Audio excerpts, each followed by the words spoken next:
அம்பத்தூர் பகுதியை சேர்ந்த ஆட்டோ ஓட்டுநர். என் பேர் முருகன். இந்த வீடியோ பதிவு யாருக்குன்னு பார்த்தீங்கன்னா, ஆட்டோ ஓட்டுநருக்காக சங்கம் நடத்தக்கூடியவங்க, அதனுடைய உறுப்பினர்கள், ஆட்டோ ஓட்டுநருக்காக வாட்ஸ்அப் குரூப் நடத்தக்கூடியவங்க, அவங்களுக்கு மட்டும்தான். மீதி பேர்லாம் யாரும் பார்க்காதீங்க. வீடியோ வந்தால் கூட டிலீட் பண்ணிட்டு போயிடுங்க. ஏன்னா இது உங்களுக்கு சில விஷயங்கள் கடுப்பேற்றுற மாதிரி இருக்கும். என் ஆட்டோ ஓட்டுநருக்காக தான் நான் இனிமேல் நிற்க முடியும். ஏன்னா இதில் 3 லட்சம் பேர் சென்னையில் மட்டும் பாதிக்கப்பட்டிருக்காங்க. இன்றைக்கி தேதி பார்த்தீங்கன்னா 27 பிப்ரவரி 2026 வீடியோ போட்டுக்கிட்டுருக்கேன். 25ஆம் தேதி, அதாவது முந்தா நாள் டிரான்ஸ்போர்ட் கமிஷன் ஆஃபீஸில் கிண்டியில் ஒரு பேச்சுவார்த்தை நடந்திருக்கு. இதில் ஆட்டோ சங்கங்கள் யார் கலந்துக்கிட்டாங்கன்னு தெரியல. கால் டாக்ஸி சங்கங்கள் தான் முக்கால்வாசி பேர் அதில் இருக்காங்க. நான் போட்டோவை பார்த்தேன்.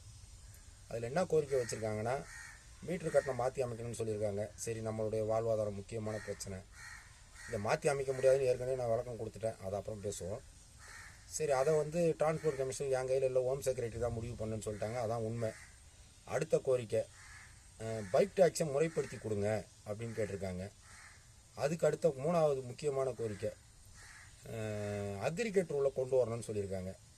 இப்போ நம்ம 2 விஷயத்தை தான் பார்க்க போகிறோம். ஆட்டோ சங்கங்கள், ஆட்டோ ஓட்டுநருக்காக சங்கம் நடத்தக்கூடியவங்க, வாட்ஸ்அப் குரூப் நடத்தக்கூடியவங்க, உறுப்பினர்கள்லாம் கண்டிப்பாக தயவுசெய்து இதை முழுசாக கவனிங்க. 2 விஷயம், அக்ரிகேட் ரூல்னால் என்ன, அடுத்து பைக் டாக்ஸி முறைப்படுத்தணுமா, இது 2 பற்றி பார்ப்போம். ஃபஸ்ட்டு பைக் டாக்ஸி பார்ப்போம்.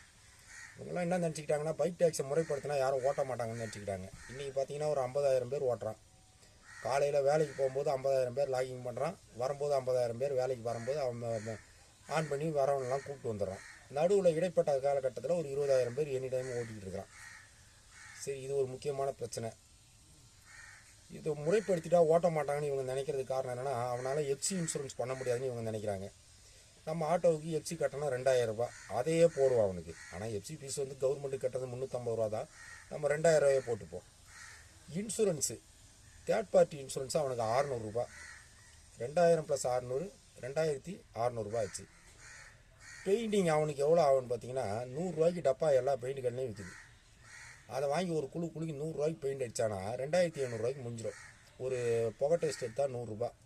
3,000 ரூபாயில் அவன் எஃப்சி பண்ணிட்டு போயிடுவான். எஃப்சி பண்ணுறது என்னமோ கைத்தை கட்டி மலையை எழுக்கிற மாதிரி நீங்கள் எஃப்சி பண்ணுறதுக்கு கஷ்டப்பட்டு அவனும் ஓட்ட மாட்டான்னு நினைக்கிறீங்க. இன்றைக்கி 50,000 பேர் இருக்கிறது, நாளைக்கு 5 லட்சம் பேர் வருவான். இங்கே எவனுக்கு வேலை வெட்டி இல்லை, படிச்சு எல்லாம் வெட்டியாக சுற்றிக்கிட்டு இருக்கிறான். நாங்கள் தான் பாதிப்போம். ஆட்டோ ஓட்டர் சங்கங்கள் கேட்டால் பரவாயில்ல, சம்மந்தம் இல்லாமல் நீங்கள் கேட்குறீங்க. என்னுடைய வாழ்வாதாரத்தை நீங்கள் புரிஞ்சிக்கவே இல்லை, நான் எதெல்லாம் பாதிப்புங்க. அது இது அப்புறம் இன்னொரு விஷயம் சொல்கிறேன். ஊபரில் 20,000 கார் ஓட்டுறான். எவ்வளோ கதறேன், சட்டவிரோதமாக ஓடுது, அவனுக்கு பர்மிட் கிடையாது, யாருக்குமே பர்மிட் கிடையாது, டூரிஸ்ட் வண்டிகளை வச்சு ஓட்டுறாங்கன்ட்டு. ஓன் கம் டிரைவர் நீங்கள் எங்கள் கூட சேர்ந்து ஓட்டுங்கன்னு தான் சொல்கிறோம். சென்னையில் மட்டும், தமிழ்நாடு ஃபுல்லாக ஓட்டினா பாதிப்பு, ட்ராவல்ஸ்லாம் அடிவாங்க. ஆனால் நீங்கள் என்ன பண்ணுறீங்க, நான் அந்த ஊபர் காரை தடை பண்ணுங்கிறதுக்கு எதனா ஒரு பிஎம்ஆர், ஜென் ப்ளஸ், ஏகப்பட்ட கம்பெனி காரை போட்டு வச்சு டிரைவருங்களை வாழ்வாதாரத்தை பறித்து அடிமையாக வச்சு பயன்படுத்திக்கிட்டு இருக்கிறான். அதில் ஓடுது. அதெல்லாம் தடை பண்ணுங்கன்னா அந்த கோரிக்கை நீங்கள் ஏற்றுக்கவே இல்லை. அதுதான் எங்களுக்கு பெரிய பிரச்சனை. ஏர்போர்ட்டில் லைன் கட்டி ஆட்டோ நிற்கும், ஊபர் கார் ஓடினே இருக்கும். கிலோமீட்டருக்கு 8 ரூபா ஏசி போட்டு போயினே இருக்கிறான். இந்த பக்கம் 6 ரூபா பைக் டாக்ஸி ஓடிக்கிட்டே இருக்குது. 2மே சட்டவிரோதம். எனக்கு தான் அரசாங்கம் பர்மிட் கொடுத்துருக்கு 30 கிலோமீட்டர் ஓடுறதுக்கு.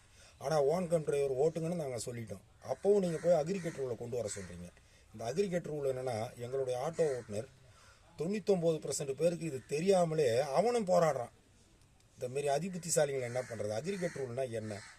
ஒரு மாநில அரசனுடைய கட்டுப்பாட்டில் வரக்கூடியது பர்மிட்டு. ஆட்டோலாம் பொது போக்குவரத்து.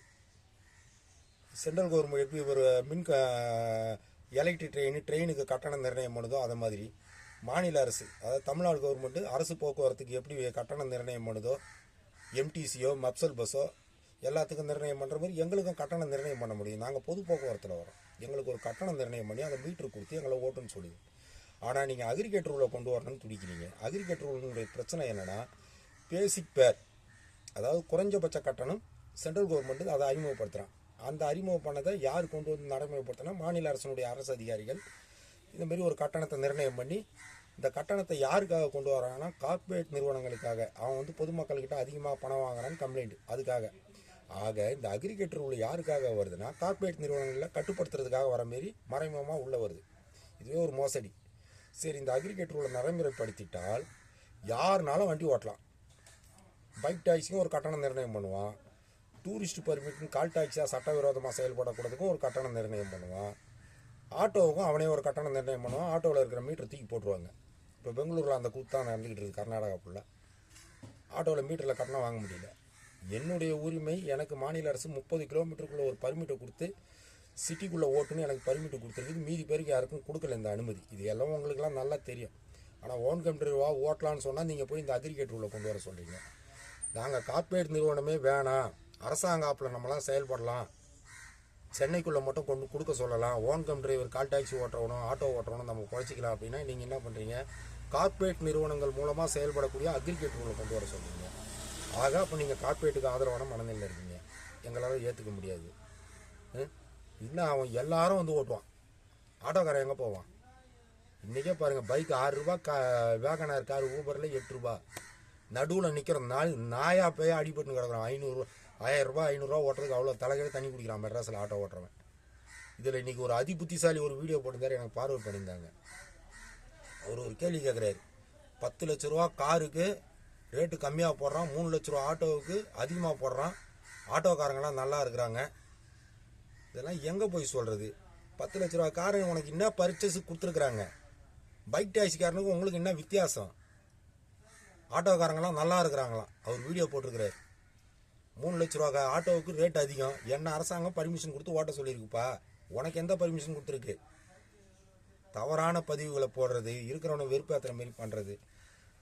ஆட்டோ கால் டாக்ஸி ஆட்டோ சங்கங்கள் மட்டும் வாட்ஸ்அப் குரூப்லாம் ஒரே கோரிக்கை தான். இதை தாண்டி நீங்கள் என்ன கோரிக்கை வச்சாலும் இந்த அரசாங்கம் மீட்டர் கட்டணம் ஏற்றி அமைக்காது, மாற்ற முடியாது. நான் ஏற்கனவே சொல்லிட்டேன், கார்ப்பரேட் நிறுவனங்கள் இருக்கிற வரைக்கும் மீட்டர் கட்டணம் மாற்றி அமைக்க முடியாது, பைக் டாக்ஸை தடை பண்ண முடியாது. நம்ம பேரிடியாக இருக்கிற இந்த டூரிஸ்ட் பர்மிட் வேகனாரை வச்சு ஓட்டுறதை தடுக்க முடியாது. எந்த கார்ப்பரேட் நிறுவனமும் வேணாம். சென்னையில் மட்டும் அரசாங்க ஆப்பு இல்லையா, நீ ஆட்டோவுக்கு கட்டணத்தை நிர்ணயம் பண்ணி மீட்டரில் வாங்க விடு, நாங்களே ஒரு ஆப்பு ஆப்ரேட் பண்ணிக்கிறோம். ஆப்பு எங்களால் திறக்க முடியும். அதுக்கான பேச்சுவார்த்தைகள்லாம் நான் ஆரம்பிச்சிட்டேன். ஆப்புக்கு அதுக்கு ஒரு பெரிய பெரிய நிறுவனங்கள்கிட்ட கேட்டிருக்கேன் ஆப்பு ஆரம்பித்து தரதுக்கு. அவங்க என்ன கோரிக்கை வச்சுருக்காங்கன்னா, எல்லா ஆட்டோவிலையும் நாங்கள் இப்போ ஓட்டுறோம் பார்த்தீங்களா, 4 இன்ச்சு அகலம் 1 அடி நீட்டு ஸ்டிக்கரு, எங்கள் விளம்பரத்தை பண்ணுங்கள், நாங்களே உங்களுக்கு ஆப்பு ஆரம்பித்து கொடுக்குறோம், நாங்களே ரன் பண்ணுறோம், எங்களுக்கு எந்த காசும் வேணான்ருக்காங்க.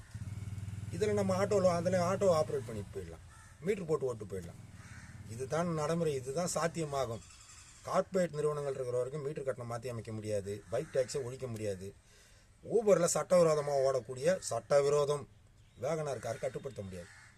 ஆட்டோ சங்கங்கள்லாம் இதுக்கு முன்னாடி வந்து ஏகப்பட்ட ஈஓ பாலிடிக்ஸு, நீ பெரிய ஆளா நான் பெரிய ஆளா, அவன் இருக்கிற இடத்துல நான் வரமாட்டேன், நான் இருந்தால் அவன் வரமாட்டேன், எல்லாத்தையும் தேவையில்லாதெல்லாம் தூக்கி போட்டுட்டு ஆட்டோ ஓட்டுநருக்காக மட்டும்தான் இனிமேல் பேச்சுவார்த்தை நடத்தப்படும், போராட்டம் நடத்தப்படும். போராட்டம் போஸ்ட் அடிக்கிறதுலாம் கிடையாது. ஒரு நாள் ஒரு இடத்துல உட்காந்து என் கோரிக்கையை நிறைவேற்றுன்றது கேட்குற விதமாக கேட்டால் கண்டிப்பாக நிறைவேற்றுவாங்க. போஸ்ட் அடித்து தெருவாக ஓட்டுறதுலாம் நமக்கு கிடையாது, பணம் போடுற அளவுக்குலாம் இல்லை. எல்லாரும் சுரண்டிட்டாங்க. இனிமேல் பணம்லாம் யாரும் போட வேணாம். கோரிக்கைகள் 2-3 கோரிக்கை தான். எங்களுக்கு அனைத்து கார்ப்பரேட் நிறுவனம் வேணான்னு சொல்கிற அதிகாரம் நிறைய பேர் தப்பாக புரிஞ்சுங்க, தடை பண்ண முடியாதுன்னு. என்னால் கேட்க முடியும். ஆட்டோ ஓட்டுநருக்கு மட்டும்தான் அதுக்கு அதிகாரம் இருக்குது, உரிமை இருக்குது. என்னுடைய வாழ்வாதாரம் பாதிக்குது. என்னை 30 கிலோமீட்டருக்குள்ளே ஓட்ட சொல்லிவிட்டு நீ கார்ப்பரேட் நிறுவனத்தை விட்டு எல்லா வண்டியும் ஓட்ட விட்டா நாங்கள் என்ன பிச்சை எடுக்கிறதா? கேட்குற உரிமை அதிகாரம் நமக்கு மட்டும்தான் இருக்குது. ஆட்டோ டிரைவர் முதல்ல இதை புரிஞ்சுக்கணும். இதை கண்டிப்பாக பண்ணி தான் கொடுத்து ஆகணும். கார்ப்பரேட் நிறுவனமே வேணான்றதுக்குள்ளே வாங்க. ஃபஸ்ட்டு அரசாங்க ஆப்பு இல்லையா, கட்டணத்தை நிர்ணயம் பண்ணி தனியார் ஆப்பில் நாங்கள் ஆப்ரேட் பண்ணிக்கிறோம். அக்ரிகேட் ரூலை பற்றி இவங்க திரும்பி பேசுகிறாங்கன்னா ஆட்டோ மட்டும்தான் இருக்கணும் எல்லா ஆப்லேயும். அக்ரிகேட் ரூலுன்னு வாயிலே வரக்கூடாது. 1.5 வருஷம் வராமல் இருந்தது, இப்போ திருப்பி ஆரம்பிச்சிருக்காங்க. நான் எவ்வளோ பிரச்சனைகள் இருக்குது. பைக் டாக்ஸை பற்றி தடை பண்ணுன்னு பேசினா இவங்க நடைமுறை அதை முறைப்படுத்துன்றாங்க. நான் என்ன சொல்கிறது இவங்கள? ஊபரில் 20,000 காரை ஓட்டி கால் டாக்ஸி ஓட்டுறவனையும் அழிச்சிட்டான், ஆட்டோ ஓட்டுறவனையும் அழிச்சிட்டான். அதை பற்றி வாயிலே பேச மாட்டேன்றாங்க. அக்ரிகேட் ரூலை கொண்டு வந்து கார்ப்பரேட் நிறுவனங்களில் இருக்கணும், இவங்களை வச்சாதான் நம்ம ஓட்ட முடியுன்ற மனநிலைக்கு போயிட்டாங்க. கார்ப்பரேட் நிறுவனத்தை ஆதரிக்கக்கூடிய வேலை இது. அக்ரிகேட் ரூலை கொண்டு வந்துறது, அதை நடைமுறைப்படுத்தினா அது கார்ப்பரேட் நிறுவனத்துக்கு சாதகமான சூழ்நிலையில் போய் முடியும்.